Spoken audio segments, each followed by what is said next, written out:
அருட்பெருஞ்சோதி அருட்பெருஞ்சோதி தனிப்பெரும் கருணை அருட்பெருஞ்சோதி அருட்பெருஞ்சோதி அருட்பெருஞ்சோதி தனிப்பெரும் கருணை அருட்பெருஞ்சோதி. அன்பு ஆன்மநேயம் கொண்ட நம்மவர்களே, 5 கோடி மந்திரம் அஞ்சுள்ளே அடங்கினாள் அப்படின்றது. 5 கோடி மந்திரம் 5 உள்ளே அடங்கினாள். நெஞ்சுறும் நம்முள்ளே நினைத்ததோர் எழுத்துள்ளே. என்ன சொல்றாரு பாருங்க, நெஞ்சுறும் நம்முள்ளே, உள்ளதான் இருக்குன்னு சொல்றாரு. இது எங்க இருக்குது? நெஞ்சில் இருக்குன்னு சொல்றாரு. நெஞ்சல்னா அந்த கழுத்துல இருந்து சில நம்மளுடைய ஆக்கினைக்கு ஏற்றுறது தான். அதுதான் சொல்றார். நெஞ்சூரும் நம்முள்ளே, நெஞ்சூரும் நம்முள்ளே நினைப்பதோர் எழுத்துள்ளே, நினைப்பதோர் எழுத்துள்ளே. 5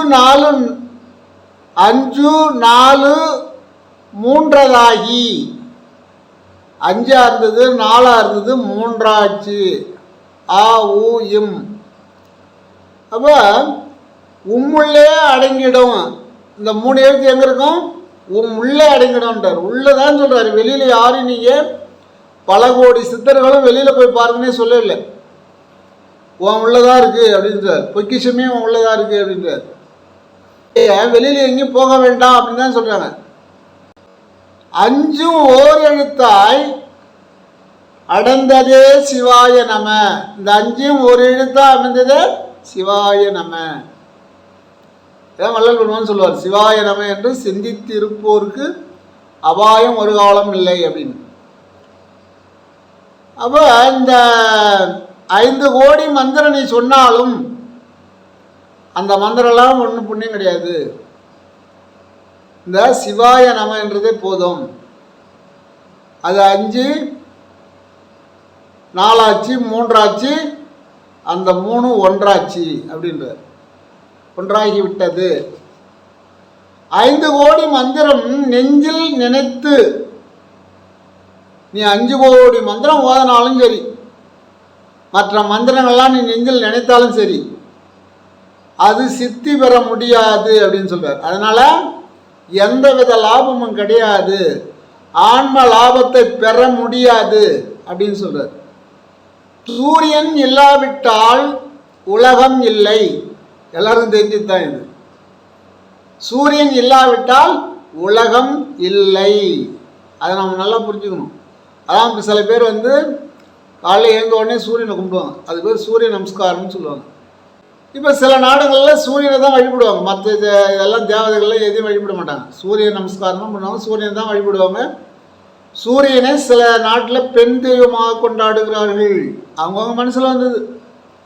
ஆணா கும்பிட்டாலும் ஆணா வருவார், பெண்ணா கும்பிட்டாலும் பெண்ணா வருவார்.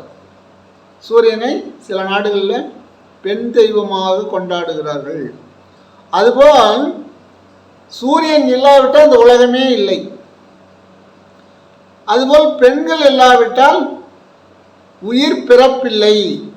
உயிர் கிடையாது, பிறக்காது, ஒன்றுமே கிடையாது. அப்புறம் இறப்பும் கிடையாது. உயிர் இருந்தால் தானே பிறக்கும் இறக்கும், எதுவுமே இல்லை. அப்போ பூமியில் யாருமே இல்லை. இது நல்லா உள்வாங்கி பார்க்கணும். பூமியில் எல்லா சீவராஜிகளுக்கும் பெண் இருக்குது. நீ எதா பிறந்தாலும் சரி, சிங்கமாக பிறந்தாலும் மானாக பிறந்தாலும் எதா பிறந்தாலும் அது ஒரு பெண் இருக்கும்.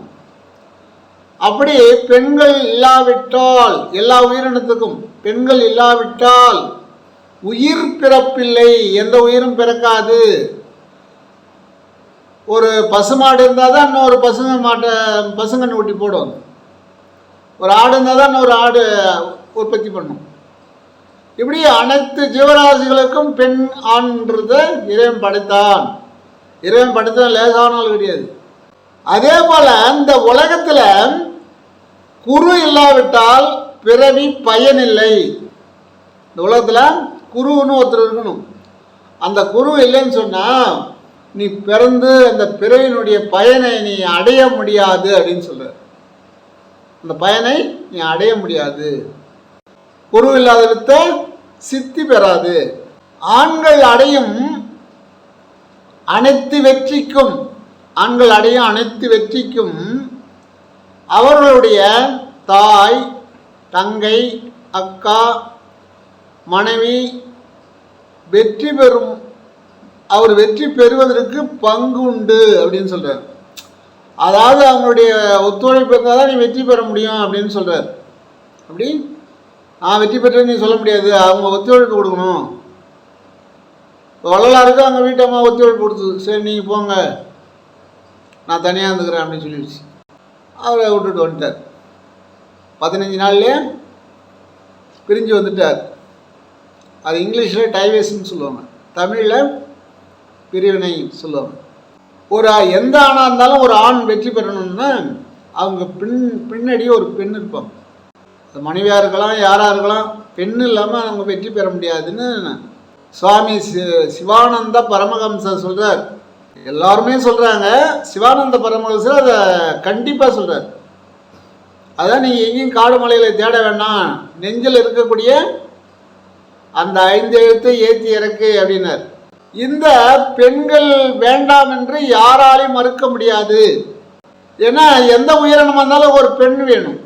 இப்போ மரமாக இருந்தாலும் ஆண் மரம் பெண் மரம் இருக்குது. வெத்திலையாக இருந்தால் ஆண் வெத்திலை பெண் வெத்திலை இருக்குது. இப்படி மரங்களிலே ஆண் பெண் இருக்குது, விலங்குகளிலே ஆண் பெண் இருக்குது, பறவைகளிலே ஆண் பெண் இருக்குது, எல்லா சிவராஜிகளுக்கும் ஆண் பெண் இருக்குது. அந்த வழியாக வந்தது தான் இந்த உடம்பு, இதுக்கும் ஆண் பெண் உண்டு. இல்லை நான் மேலேருந்து வந்தேன், எனக்கு அதெல்லாம் தேவையில்லை அப்படின்னு சொல்கிறாங்களே, அவங்க சித்தி பெற முடியாதுன்னு சொல்கிறார். அதாவது மது விற்கிற கடையில் வேலை செய்கிறவன் மது குடிக்காமலே விற்கிறான்னா அவன் தான் உண்மையான மது குடிக்காதவன்னு அர்த்தம். மது விற்கிற கடையில் இருக்கிறவர் எல்லாருக்கும் கொடுக்குறாரு, அவர் குடிக்காமல் இருக்கிறார். ஒரு சிலர் இருக்கிறாங்க, எனக்கும் தெரியும். ஒரு சிலர் அந்த இது தொட்டியே பார்க்க மாட்டாங்க, நல்லா இருக்காங்க. அப்போ அவங்க தான் உண்மையான குடிப்பழக்கம் இல்லாதவங்க. ஏன்னா அந்த கடையில் இருந்துக்கிட்டே அவங்க சாப்பிடாமல் இருக்காங்கல்ல. அதனால் அந்த மாதிரி நீங்கள் இல்லறத்தில் இருந்தே துறவரம் பெறுவதே கோடான கோடி புண்ணியம் உண்டு அப்படின்னு சொல்கிறார். அனைத்து சித்தர்களும் சொல்கிறாங்க. ஒரு சிலர் தான் இது வேணான்றாங்க. அது ஒரு சிலர் விரல் விட்டு தான் சொல்லலாம். பிரம்மா பெண்களை அழகு உள்ளவராக படைக்கிறார்.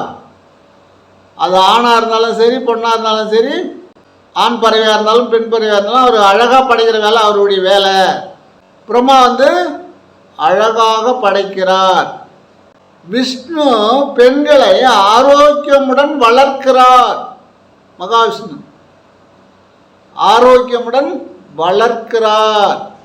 ருத்ரன் பெண்களின் நோய்களை குணப்படுத்துகிறார். நாம் ருத்ரனை நினைக்கிறதே இல்லை. ருத்ரனை நினைச்சா நோய் சரியாக போயிடும். அப்போ நோயை குணப்படுத்துறது யாரு? ருத்ரன். ருத்ரன் பெண்களின் நோய்களை குணப்படுத்துகிறார். மகேஸ்வரன் பெண்களுக்கு அவர்களுக்கு பக்குவத்தை தருகிறார், பக்குவப்படுத்துகிறாராம். மகேஸ்வரன் அவங்கள ஒரு நிலையில் பக்குவப்படுத்துறது எல்லாரும் ஆண் பெண் இருவருக்குமே மகேஸ்வரன் தான். சதாசிவம் அவர்களுக்கு அனைத்தையும் தருகிறார். சதாசிவம் அனைத்தையும் தருகிறாராம். சதாசிவம் சதா நம்ம சிவன்கிட்டே இருக்கணும். அப்படி சிவன்கிட்டனா சிவன் கோயிலில் போய் உட்காந்துருக்குதுல்ல, அந்த சிவன் தான் நம்மள இருக்கார். அந்த சிவன் தான் இவ்வளோ வேலையும் செஞ்சிட்டு இருக்காரு. அதுதான் அந்த சதாசிவத்தை பாருங்கன்னா, இவங்க வேற ஒரு சதாசிவத்தை போய் பார்த்துன்னு இருக்காங்க. நீ கோடி கோடி பிறகு எடுத்தாலும் உண்மையான சதாசிவம் எங்கே இருக்கிறாருன்னு தெரிஞ்சுக்கிட்டா மட்டும்தான் நீ அடுத்து மேல்நிலைக்கு வர முடியும். சமாதி நிலைன்னா சம பிளஸ் ஆதி, இறைவனோட சமமானது தான் சமாதி. அதுக்கு மேலே நிலை உண்டு. ஆனால் நம்ம கொஞ்சமான ஒரு சித்தி கிடைத்த உடனே இதோ போதும் அப்படின்னு சொல்லிட்டு சமாதி நிலைக்கு போயிடுவாங்க. 3/4 பேர் சமாதி நிலைக்கு தான் போவாங்க. அதுக்கு மேலே போகணும், இந்த உடம்பு போட்டுட்டு எங்கே வேணாலும் போய் வரலாம், அவங்களும் போவாங்க. சமாதி நிலையில் இருக்கிறவங்களும் அவங்க எல்லாருக்கும் தெரிஞ்சு சமாதியில் உடம்பு போட்டுட்டு அவங்க போவாங்க. ஆனால் உடம்ப யாரும் தொடாமல் விட்டுட்டு போகிறவங்க இருக்கிறாங்க. பிரம்மான்றது இந்த உடம்புல தான் இருக்காரு. ஏன்னு கேட்டால் என்னடா பிரம்மா சொல்கிறாரு, விஷ்ணுவை சொல்கிறாரு, ருத்ரனை சொல்கிறாரு அப்படின்னு கிடையாதுங்க. இந்த உடம்பிலே பிரம்மா, அந்த பிரம்மா தான் அவங்களை அழகாக படைக்கிறார். இந்த உடம்பிலே காரியப்படுகிறார், உடம்பிலே இருக்கிறார். விஷ்ணு இந்த உடம்புல இருக்கிறார், அவர் ஆரோக்கியமுடன் வளர்க்கிறார். ருத்ரன் இந்த உடம்புள்ளே இருக்கிறார். இதில் எந்த இடத்துல இருக்கிறார்னா நிறைய சொல்லியிருக்கிறோம் உங்களுக்கு. ருத்ரன் இந்த உடம்புள்ளே இருக்கிறார், அவர் இந்த நோய்களை குணப்படுத்துவார். இப்போ இவங்க மகேஸ்வரன், சதாசிவன் எல்லாமே இங்கே தான் இருக்கார். இதெல்லாம் கோயில் இருக்கிறத சொல்லலை சித்தர்களை. உன் உடம்புள்ளே இருக்கிறார். மகேஸ்வரன் எங்கே இருக்காருலாம் ஏற்கனவே சொல்லியிருக்கிறோம், அதே திருப்பி சொல்லக்கூடாது. அதனால் இப்போ எல்லா தெய்வங்களும் உடம்புல காரியப்படுது, உன்னை வழி நடத்துது. இதுக்கு சுத்தம் தேவைன்னு சொல்கிறார். சுத்தம் இருந்தாலே இவங்க எல்லாரும் நல்லா செயல்படுவாங்க அப்படின்னு சொல்கிறார். ஒரு பிராமணரை பார்த்த உடனே ஒரு பாதத்தை பார்த்தா நல்லா சுத்தமாக இருக்கும், அழகாக இருக்கும், அழுக்கெல்லாம் இருக்காது, க்ளீனாக இருக்கும். அப்போ ஒரு பாதம் சுத்தமாக இருந்தாலே நமக்கு செல்வங்கள் சேரும். பிறருக்கு கொடுக்கக்கூடிய வாய்ப்பு இருக்குமே தவிர பிறர்கிட்ட கேட்குற வாய்ப்பு இருக்காது. பாதம் எப்பவுமே சுத்தமாக இருக்கணும். அப்போதான் மகாலட்சுமியுடைய கடாட்சம். சொர்ணலட்சுமி, அஷ்டலட்சுமி எல்லாம் வாங்கிட்டு தான் இருக்காங்க. நீ ஒழுங்காக ஒழுக்கத்தை கடைபிடித்து பேச்சிலும் சரி உடலிலும் சரி பாதத்தை சுத்தமாக வச்சுக்கணும் சொல்கிறாங்க. ஆனால் அப்படி செய்யக்கூடியவர்கள் யாருன்னு கேட்டால் அந்தணர்கள் மட்டும்தான் செய்வாங்க. அவங்க தான் பாதம் எப்போ பார்த்தாலும் அழுக்கு இல்லாமல் இருக்கும். அதுபோல் அவங்க எந்த பசி பஞ்சம் எதுவுமே இருக்காது, பிறகு கொடுக்குற மாதிரி இருக்கும். பசு அது பரிசுத்தமாக இருக்கும். பிராமணர் பரிசுத்தமாக இருப்பார். அவரை காலை பார்த்தா தெரிஞ்சுக்கலாம். பிராமணருடைய காலை பார்த்தா அவங்க பாதத்தை பார்த்தா தெரிஞ்சுக்கலாம். பசுனுடைய மூலாதாரத்தை பார்த்தா சுத்தமாக இருக்கும். அதனுடைய பரிசுத்தத்தை மூலாதாரத்தில் காணலாம். ஆசன வாயில் சாணி கூட அங்கே ஒரு சாணி கூட ஒட்டினு இருக்காது, அழகாக இருக்கும். ஆசன வாயை பார்த்தா அழகாக இருக்கும். அது தண்ணி ஊற்று அலம்புறதுலாம் கிடையாது. இறைவன் எப்படி படிச்சிருக்கா பாருங்க. ஏன்னா அதனால் அலம்ப முடியாது. அதே சமயத்தில் பார்த்தா அதனுடைய சாணம் எல்லாத்துக்கும் இந்த நோய் தீர்க்கக்கூடிய மருந்தாக இருக்குது, விபதியாக வருது. இப்போ நம்மளோட மேலானது பசு. அப்போ அதனுடைய பால், நெய் எல்லாமே நமக்கு பயன்படுது. சாணமும் பயன்படுது. எல்லாமே அதனுடைய உடம்புல இருக்கிற அனைத்தும் மனிதனுக்கு பயன்படுது. அதனால் அதனுடைய பரிசுத்தத்தை மூலாதாரத்தில் பாருங்கள். ஏன்னா ஒருத்தர் தவம் செய்கிறாருன்னா மூலாதாரம் சுத்தமாக இருக்கணும், மூலாதாரம் சுத்தப்படுத்தி தான் தவம் செய்யணும் அப்படின்னு சொல்கிறார். அதுதான் காலையில் எழுந்து மலஜல உபாதைகளை சரி செய்த பின் குளிர்ந்த நீரோ இல்லை சுடுநீர் சாப்பிட்றது நல்லது. ஒரு 100 மில்லி சுடுநீர் சாப்பிட்டுட்டு நீங்கள் தவத்தில் உட்காரலாம் அப்படின்னு சொல்கிறார். அப்போ ஒரு பசு அதோட அது சுத்தமாச்சுது உடம்பை. பெண்களின் பரிசுத்தத்தை உடல் முழுவதும் காணலாம். பெண்களுக்கு உடம்பு முழுவதும் இந்த மஞ்சள் அரைச்சி குளிப்பாங்க, டெய்லி குளிக்கிறாங்க, இப்போ ஏதாவது பண்ணுறாங்க. உடம்பு பூராவே அந்த மஞ்சளால் உடம்பு பூரா மணக்கும், அவங்க அழகாக இருப்பாங்கன்னு சொல்கிறார். இப்போ யாரும் மஞ்சள் பூசலை. மஞ்சள் பூசல்னால எங்கேயும் போயிடுச்சு. இப்போ யாரும் மஞ்சளே பூசதில்லை. ஆனால் மஞ்சள் பூசும்போது அவங்களுக்கு அந்த கவர்ச்சி கொடுக்கும். அவங்க ஈர்ப்பு சக்தி, இறைவனுடைய ஈர்ப்பு சக்தி கொடுக்கும். உடல் பரிசுத்தமாக இருக்கும் அப்படின்றார். என்ன சொல்றாரு? மஞ்சள் போடும்போது உடல் பரிசுத்தமாக இருக்கும். அந்த முகத்தில் போடுற மஞ்சள் ஐஸ்வர்யத்தையும் கொண்டு வருமா, எல்லா சக்தியும் நமக்கு கொடுக்குமா. அதனால் மகாலட்சுமின்னு பேர். அதில் மஞ்சள் பூசி போட்டு வச்சுட்டு போனோம்னா மகாலட்சுமி மாதிரி போகிறாங்க அப்படின்னு சொல்லுவாங்க. அப்போ பெண்களின் பரிசுத்தம் உடல் முழுவதும் காணலாம் அப்படின்ற. ஒரு பெண்ணின் சாபத்தால் ஒரு நாடே அழியும், ஒரு பெண்ணின் சாபத்தால் ஒரு குடும்பமே அழியும் அப்படின்ற. அதாவது அவர் என்ன சொல்றாருன்னா, ஒரு பெண் சாபம் கொடுத்தது கண்ணகி மதுரையில். இன்னமும் தினமும் ஒரு பக்கம் நெருப்பு பிடிச்சி எரிஞ்சிட்டு இருக்கு. மன்னன்கிட்ட பேசி நீ நீதி தவறிட்ட மன்னா அப்படின்னு சொல்லிச்சு. சொன்ன உடனே மன்னன், அவர் தான் உண்மையான மன்னன், 100% தவறு செஞ்சுட்டுமே நினச்சி அப்பயே உயிரை விட்டார். உனக்கு எதுக்கு செங்கோல்னு கேட்டது, இதுக்கு மேலே இருக்கிறது தப்புன்னு அப்படியே உயிரை விட்டார். அவர் தான் மன்னன்.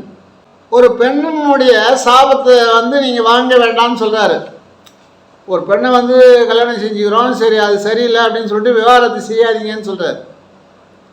ஏன்னு கேட்டால் அது கொடுத்ததுன்னா சாபம், அவ்வளோதான், நீ 7 தலைமுறைக்கு உனக்கு சாபம் சேருன்னு சொல்கிறார். ஆனால் பல சித்தர்கள் ஞானிகள் அவருங்கெல்லாம் அவங்கள விட்டு பிரிஞ்சு சாபத்தை வாங்கிட்டு லோல்பட்டு கிடக்குறாங்க. பல சித்தர்கள், பல ஞானிகள், பல யோகிகள். அப்போ இங்கே திட்டவட்டமாக சொல்கிறார், அவர்கள் பதி பத்தினியாக இருந்தால் உடனே தெரியுன்றார். இப்போ கண்ணகி பதி பத்தினி, கணவன் சொன்னதுக்கு எதுக்கும் எதிர்ப்பு தெரிவிக்காத எல்லா சொத்தையும் எல்லா நகையும் கைட்டி கொடுத்தவங்க அந்த அம்மா. சொன்ன உடனே மதுரை பிடிச்சின்னு எரிஞ்சுது. அதுபோல் அவங்க கொடுக்குற சாபம் உடனடியாக கேட்கும் அப்படின்னு சொல்கிறார். அது பேர் பதி பத்தினி. இல்லை எல்லா இடத்துல வாழக்கூடியவங்க சொல்கிறேன் கொஞ்சம் லேட்டாக கேட்கும் அப்படின்றது. ஏன்னா அவங்க சில போய் அது இதை மாற்றி சொல்ல வேண்டியதுக்கு சூழ்நிலைக்கு தகுந்த மாதிரி. கண்ணகி மாதிரி பொய் சொல்லாமல் இருக்க முடியாது. அவங்க பொய் சொல்ல மாட்டாங்க, இவங்களாம் சொல்லணும். ஏதோ ஒன்று ஒருத்தர் கேட்பார், ஒரு 5 பவுன் நகை இருந்தால் கொடுமா, நான் ஒரு கல்யாணம் அதை வச்சு கல்யாணத்தை நடத்திட்டு கொண்டாந்து கொடுக்குறேன்னு சொல்லுவார். அப்போ என்ன செய்ய முடியும், இவர்கிட்ட கொடுத்தா வாங்க முடியாதுன்னு நல்லா தெரியும். அப்போ அவங்க என்ன செய்வாங்க, இல்லைங்க நாங்கள் போன மாதமே வச்சுட்டோம், அதை பேங்கில் அடை வச்சுட்டோம் அப்படின்னு சொல்லுவாங்க. அப்போ அவங்க கொடுக்கூடாதுன்னு சொல்கிறாங்கன்னு போன அழுத்து புரிஞ்சுக்கணும். அதை புரிஞ்சிக்க மாட்டார் இவர். எத்தனை லட்சத்துக்குமா வச்சிங்க, எவ்வளோ வச்சிங்க, இல்லைங்க நாங்கள் ஒரு 50,000க்கு வச்சோம். அப்படியா, இல்லை அது புது சீட்டாக போட்டுக்கலாம், மேலே 1 லட்சம் வாங்கிக்கலாம்னு வரும். ஏன்னு கேட்டால் இவங்ககிட்ட எப்படியாவது வாங்கிட்டு போகணும். அதுக்கு அந்த அம்மா சொல்லுவாங்க, இல்லைங்க அது மேலே எங்கள் நாத்தனா அது ஒரு 50,000 வாங்கி கொடுத்துருந்தோம். ஏன்னா இவர் சாமர்த்தியமாக வாங்கிக்கலான்னு இவர் பார்க்குறாரு, அவங்க சாமர்த்தியமாக கொடுக்கக்கூடாதுன்னு அவங்க பார்க்குறாங்க.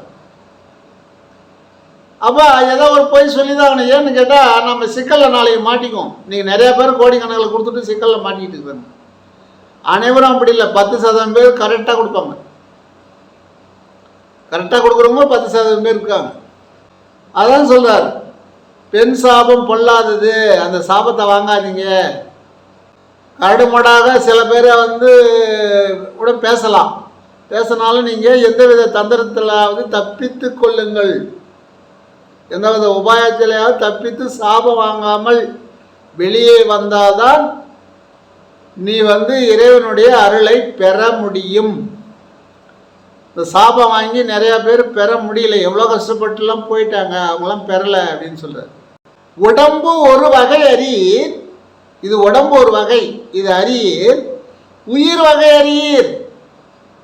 உடம்பு இருக்கு, உள்ள உயிர் இருக்கு, அது எங்கே இருக்குது, எப்படி இருக்குது, அது எப்படி நாம் நினைக்கணும் அப்படின்னு குறுமுகமாக பார்க்க வேண்டும். அதான் சொல்கிறார், உடம்பு ஒரு வகை அறியீர், உடம்பு அறியீர். உயிர் வகை அறியீர், உயிரை நீங்கள் அறிந்தது கிடையாது, இது குறுமொழியாக தெரிந்து கொள்ளுங்கள். உடல் பருக்க நல்லா பெருசாகிறதுக்கு, உடல் பருக உண்டு நித்தம் உறங்குவதற்கே அறிந்தீர். நல்லா உடம்பு சாப்பிட்டு நம்ம தூங்கிட்டு கிடக்கிறோம், அப்படி தூங்கின உடனே உடம்பு பெருசாகி போகுது. அதுதான் சொல்கிறார், உடல் பெருக்க பருக்கனா பெருக்கனா எல்லாம் ஒன்று தான். உண்டுன்னா சாப்பிட்டு நித்தம் தினம் உறங்குவதற்கே தூங்குவதற்கே அறிந்தி. அதை தான் அறிஞ்சிங்க நீங்கள். இந்த உடம்புல உயிர் எங்கே இருக்குது எப்படி இருக்குது அப்படின்னு குருக்கிட்ட கேட்டு அதை நினைச்சா போதும். எந்த ஆலயங்களுக்கும் செல்ல வேண்டாம். சிவ ஆலயமும் சத்திய ஆலயமும் இங்கே இருக்கிறது. எங்கே இருக்குது? இந்த ஊன் உடம்பே சிவ ஆலயம் சத்திய ஆலயம் அப்படின்னு சொல்றாரு. இந்த ஆலயத்தை விட்டுட்டு ஏன் வேறு ஆலயத்துக்கெல்லாம் தேடிட்டு கிடக்குறீங்க அப்படின்னு கேட்குறாரு. ஆனால் வள்ளல் பெருமான் மட்டும் என்ன சொல்கிறாரு, சித்தர்கள் சமாதிக்கு போயிட்டு வாங்கன்னு சொல்கிறார். மற்ற ஆலயங்களுக்கு நீங்கள் செல்ல வேண்டாம் அப்படின்னு சொல்கிறார். மடம் புகும் பேய் மனதால் மயங்குகின்றீர். இதெல்லாம் நடக்குமா? அவர் சொல்கிறதெல்லாம் நடக்காது, அவர் ஏதோ சொல்லிட்டு இருக்கிறாரு அப்படின்னு நினைக்காதீங்க அப்படின்னு சித்தர்கள் சொல்கிறாங்க. நான் சொல்லலை, சித்தர்கள் சொல்கிறாங்க. அப்படி நினைக்காதீங்க. மடம் புகும் பேய் மனம், அந்த பேய் மனம் இருக்குதா, அது பேய் ஒரு இடத்துல இருக்காது, ஓடிக்கிட்டே இருக்கும், எங்கே வேணாலும் ஓடிக்கிட்டே இருக்கும். அது மாதிரி மடம் புகும் பேய் மனதாலே மயங்குகின்றீர். அந்த மனசுக்கு, அந்த பேய்க்கு கட்டுப்பட்டு, மனம் என்ற பேய்க்கு கட்டுப்பட்டு மயங்குகின்றீர். இதான் மாயன்னு சொல்கிறது. ஏன்னா ஒருத்தர் தவம் பண்ணுறதுக்கு ரெடி ஆகிடுவார், நம்ம சொல்கிறதெல்லாம் கேட்டு அவரும் அதே போல் குரு மாதிரி இருப்பார். ஆனால் இடையில் ஒருத்தர் வந்து அதை கழிச்சு விட்ருவார். அதான் மாயைன்னு பேர், மாயை. இந்த மனதை வசப்படுத்தும் வழி அறியீர். இந்த மனதை வசப்படுத்துறதுக்கு, பேய் மனத்தை வசப்படுத்துறதுக்கு ஒரு குரு மூலியமாக வசப்படுத்தாமல் வீணில் அலைகின்றீர். என்ன சொல்றாரு? வீணில் அலைகின்றீர் அப்படின்றார். இந்த வசப்படுத்துகிற வழி தெரிஞ்சுக்கணும். எங்கெல்லாம் குருமார்கள் இருக்காங்களோ அவங்கெல்லாம் போய் தெரிஞ்சுக்கணும்.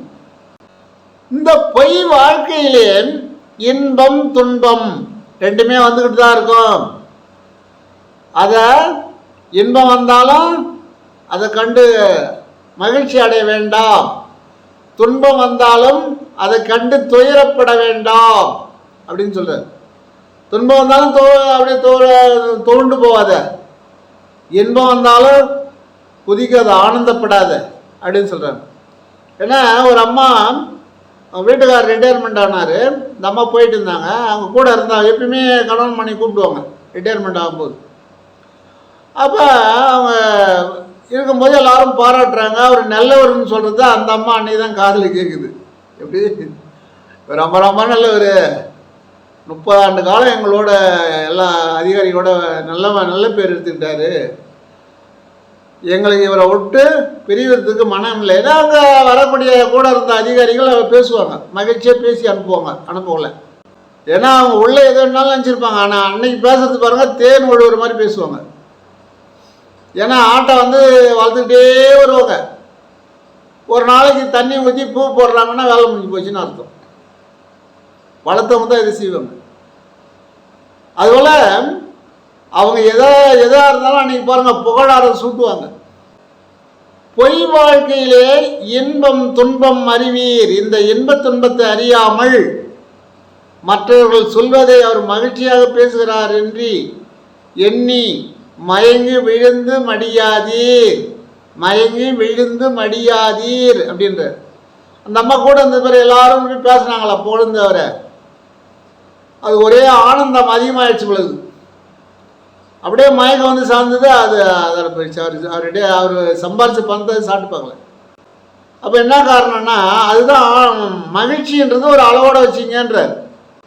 போகும்போது வருந்தாத, வரும்போது குதிக்காத.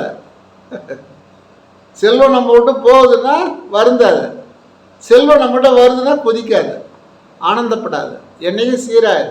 அதுதான் சொல்கிறாங்க. போனதை எண்ணி எண்ணி, போனதே எண்ணி எண்ணி இழைக்கின்றீர் ஏழை உலகீரே அப்படின்றார். போனதே நினச்சி உடம்பு போட்டுறீங்க, இழைச்சி போகிறீங்க, ஒவ்வொரு நிமிஷம் வீணாக போயிட்டே இருக்கு அப்படின்னு சொல்கிறார். இப்போ என்ன சொல்கிறாரு, நம்ம இந்த மாதிரி இழைக்க வேணாம், எந்த துன்பம் வந்தாலும் அதுக்கு ஒரு மருந்து சேர்த்துங்கன்றார். அது என்ன மருந்துன்னா முருங்கைப்பூ. முருங்கைப்பூ வந்து நம்ம மருத்துங்கழி போட்டுட்டோம்னா, ஒரு மருத்துங்கழ ஒரு பாயை வச்சு போட்டோம்னா அதுமாதிரி ஈச்சம்பாய் இருக்கும், அது போட்டு விட்ருவாங்க. காலையில் பார்த்தா நிறையா பூ இருக்கும். அதை எடுத்துகிட்டு போய் காய வச்சு அதை அரைச்சி பனவெல்லாம் சேர்த்து லேகியமாக செய்வார்கள். அது கூட பாதாம் முந்திரிலாம் சேர்ப்பாங்க. சரி, சாப்பிட்டாங்கன்னா இந்த உடம்பு இளைக்காது. இந்த உடம்பு எவ்வளோ துயரம் வந்தாலும் இளைக்காது.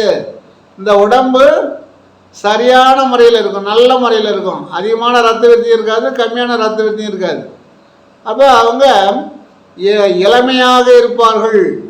அவங்க சாப்பிட்றவங்க இளமையாக இருப்பார்கள். இல்லை சாப்பிட்டு சாப்பிட்டு உடம்பு ஊந்து போச்சு அப்படின்னு சொன்னால் வாழைத்தண்டு சூரணம் ஆரிய வெந்நீரில் 1 ஸ்பூன் சாப்பிடுங்க, உடம்பு பெருசாக இருந்தா. அது மட்டும் இல்லை, கிட்னியில் இருக்கிற கல்லை கொண்டு வந்துடும் வெளியே. கிட்னி கல் நிறைய வந்துட்டு இருக்கு. அந்த கிட்னி கல்லை கொண்டு வர்றதுக்கு வாழைத்தண்டு சூரணம், பூ இல்லை, வாழைத்தண்டு சூரணம். இது நாட்டு மருந்து கடையிலே கிடைக்கும். அப்படி முருங்கைப்பூ லேகியம் உங்களால் செய்ய முடியல அப்படின்னா இது சித்த மருந்து கடையில் கேட்டால் கொடுப்பாங்க. முருங்கைப்பூ லேகியம் அவ்வளோ மிக அருமையான லேகியம். அது கூட முருங்கை கீரை, மிளகு, ஜீரகம், 2 பூண்டு பல், இது சூப்பு. முருங்கைப்பூ, முருங்கை இலை சூப்பு. இதை சாப்பிட்டோம் வந்தால் இது 2 சாப்பிட்டாலே இந்த இலைச்ச உடம்பு, இலைச்சவனுக்கு எல்லை கொடு, கொழுத்தவனுக்கு கொள்ளை கொடுன்னுவாங்க. உடம்பு பெருசாக இருக்கவங்களுக்கு கொள்ளு ரசம் கொடுத்தா உடம்பு குறைஞ்சிக்கிட்டே இருக்கும். உடம்பு இழைச்சி போனவங்களுக்கு எள்ளு உண்டை கொடுத்துட்டே இருந்தால் உடம்பு மிதமாக உடையாந்துடும். அதான் மிதமாக வச்சுக்கணும். ஒரு அணை இருக்குதுன்னா அது இத்தனை அடி தான் தாங்கணும்னு அங்கே இருக்கிற அதிகாரிக்கு தெரியும். அதுக்கு கம்மியாக இருந்தாலும் வச்சுக்கோங்களே தவிர அதுக்கு மேலே ஏற்ற மாட்டாங்க. அதுபோல் நீங்கள் இந்த உடலை பொன் போல பார்த்து கொள்ள வேண்டும். போஷாப்பான ஆகாரங்களை சாப்பிட வேண்டும். போஷாப்புனா மற்ற ஆகாரங்களை சொல்லவில்லை, பறவைகளையோ விலங்குகளையோ சொல்லவில்லை. சைவத்தில் உள்ள காய்கறிகளே போஷாப்பான ஆகாரங்கள் இருக்குது. முருங்கை பூ பாருங்கள், முருங்கை இலையை பாருங்களேன், எள்ளு சாதாரணமாக கிடைக்கக்கூடியது. இதெல்லாம் சத்து. இதை விட்டுட்டு நம்ம எந்த சத்தையும் வாங்கி சாப்பிட்டு இருக்கிறோம். அதனால் எல்லா வல்ல ஆண்டவர்களால் இதை எனக்கு தெரிந்தவற்றை தங்களுக்கு தெரிவிக்கின்றேன். இதில் நல்லவை மட்டும் எடுத்துக்கொள்ளுங்கள். அருட்பெருஞ்சோதி அருட்பெருஞ்சோதி தனிப்பெரும் கருணை அருட்பெருஞ்சோதி.